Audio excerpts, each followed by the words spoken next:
വിശദമായ വാർത്തകളിലേക്ക് പോകുമ്പോൾ തിരുവനന്തപുരം കാട്ടായിക്കോണത്ത് നായയെ അടിച്ചുകൊന്ന യുവാക്കൾ പിടിയിലായി. പോത്തൻകോട് ഐരൂപ്പാറ സ്വദേശികളായ യാസിൻ, മുഹമ്മദ് ദാരിഫ് എന്നിവരാണ് പിടിയിലായത്.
ഷിജോ കുര്യൻ വിവരങ്ങൾ നൽകും. ഷിജോ, വിശദാംശം.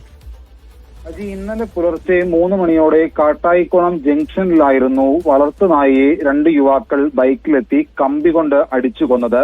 പോത്തൻകോട് ഐരൂപ്പാറ സ്വദേശികളായിട്ടുള്ള യാസീൻ, മുഹമ്മദ് ദാരിഫ് എന്നിവരാണ് ഈ സംഭവവുമായി ബന്ധപ്പെട്ടുകൊണ്ട് പോലീസിന്റെ പിടിയിലായത്.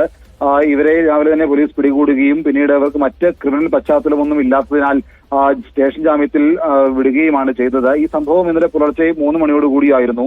നായയുടെ ഉടമസ്ഥനായ കരുണാകരൻ പിള്ള പോത്തൻകോട് പോലീസിൽ പരാതി നൽകുകയും ചെയ്തിരുന്നു. യുവാക്കൾ ബൈക്കിലെത്തി നായയെ കമ്പി കൊണ്ട് അടിച്ച് കൊലപ്പെടുത്തുകയാണ് ചെയ്തത്.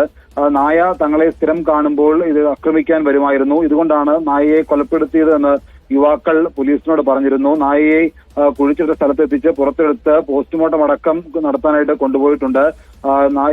യുവാക്കളെ കാണുമ്പോൾ നായ സ്ഥിരം ആക്രമിക്കാൻ വരുന്നതായിട്ട് യുവാക്കൾക്ക് തോന്നിയിരുന്നു. ഇതുകൊണ്ടാണ് നായയെ പുലർച്ചെ ബൈക്കിലെത്തി യുവാക്കൾ കമ്പി വടികൊണ്ട് അടിച്ചു കൊലപ്പെടുത്തിയത്. ഈ സംഭവത്തിന് പിന്നാലെ നായയുടെ ഉടമസ്ഥനായിട്ടുള്ള കരുണാകരൻ പിള്ള പോലീസിൽ പരാതി കൊടുക്കുകയായിരുന്നു. ഇതിനടിസ്ഥാനത്തിൽ CCTV അടക്കമുള്ളവ ശേഖരിച്ചാണ് പോലീസ് ഈ 2 യുവാക്കളിലേക്ക് എത്തിയത്. യുവാക്കളെ പോലീസ് അറസ്റ്റ് ചെയ്യുകയും മറ്റ് ക്രിമിനൽ പശ്ചാത്തലമൊന്നും ഇല്ലാത്തതിനാൽ സ്റ്റേഷൻ ജാമ്യത്തിൽ പിന്നീട് വിട്ടയക്കുകയുമാണ് ചെയ്തത്. അജി.